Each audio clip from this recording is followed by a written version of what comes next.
Drama serial जब्त की आने वाली एपिसोड बहुत ही ज्यादा इंटरेस्टिंग होने जा रही है। ड्रामा सीरियल जब्त अब ऐसे मोड़ पे पहुंचने वाला है, तो गाइस आप देखते चलिए कि उन तो अब ऐसा कामयाब हुआ है, तो अब उसको रमला कबाब कुछ भी नहीं कर पा रहा और शामी तो बहुत ही ज्यादा परेशान और शामी तो जेल में पड़ा है। दूसरी तरफ आप लोग ये भी देखने वाले हैं कि शामी उनके कदमों में गिर कर कहता है कि मुझे माफ़ कर दो, मैंने जो भी किया उसकी मुझे माफ़ी दे दो। लेकिन ओन कहता है कि जो तुमने हमारे साथ हशर किया तो मैं तो तुम्हें कभी भी माफ़ नहीं करने वाला। दूसरी तरफ आप लोग ये भी देखने वाले हैं कि ओन बहुत ही ज़्यादा खुश होता है इस बात का जब आयला को पता लगता है। तो आयला सोचती है कि मैंने तो उनसे बदतमीज़ी नहीं करनी चाहिए थी और मैंने तो ये बहुत ही ज़्यादा गलत किया। और आयला खुशी से जैसे ही उनके साथ उनके पास पहुंचती है तो उनको कहती है कि ये तो तुमने बिल्कुल सही किया, इन्होंने जो हमारे साथ हशर किया था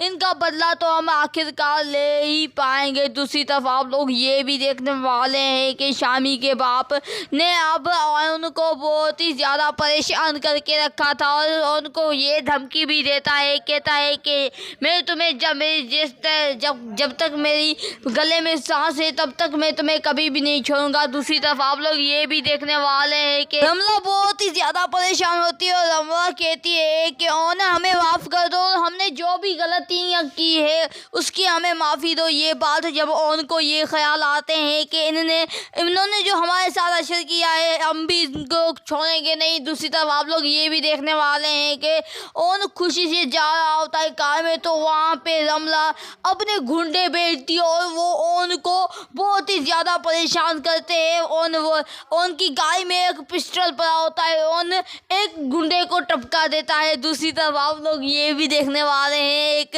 गुंडे को जब मारता है तो आयला को रमला को मौका मिल जाता है और रमला मौके का फ़ायदा उठाकर ओन पर केस कर देती है और कहती है कि ये मेरे मामू थे और इन्होंने मेरे मामू की जान ले ली। ये बात सुनकर तो पुलिस आ जाती है और पुलिस तो बहुत ही ज़्यादा गुस्से में आ जाती है और उनको लेके जा रही होती है। तो वहाँ पे आयला पहुँच जाती है। आयला कहती है कि मेरे शोहर का कोई कसूर नहीं और जो इन दोनों ने प्लान बनाकर मेरे शोहर को मरवाने की कोशिश की, लेकिन इन्होंने कहा कि प्लान कामयाब नहीं हुआ, अब ये नाकाम बन चुके हैं और हमें मेरे शोहर को मरवाने की कोशिश कर रहे हैं। दूसरी तरफ आप लोग ये भी देखने वाले हैं और खुशी से जैसे ही वहाँ पे पहुँचता है और कहता है कि मुझे माफ़ कर दो रमला, लेकिन वहाँ रमला कहती है मैं तुम्हें कभी भी माफ़ नहीं करूँगी, मेरे मामू की जान लेने की कोशिश की और मेरा मामू अब मर चुका है, इस दुनिया में नहीं रहा। दूसरी तरफ आप लोग ये भी देखने वाले हैं कि रमला कहती है मैं तुम्हें कभी भी नहीं छोड़ूंगी। वहाँ पे उनकी आंखों में डर तो होता ही नहीं, उन्हें बेखौफ होकर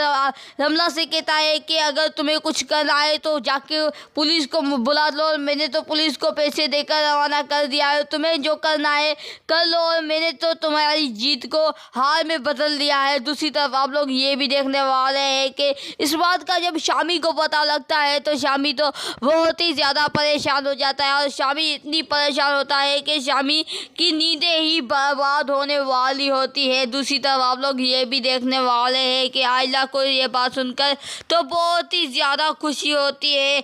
मज़ीद दामाद और प्रोमोस के लिए हमारे चैनल को लाजमी सब्सक्राइब करें। मिलेंगे नेक्स्ट वीडियो में, तब तक के लिए अल्लाह हाफिज़।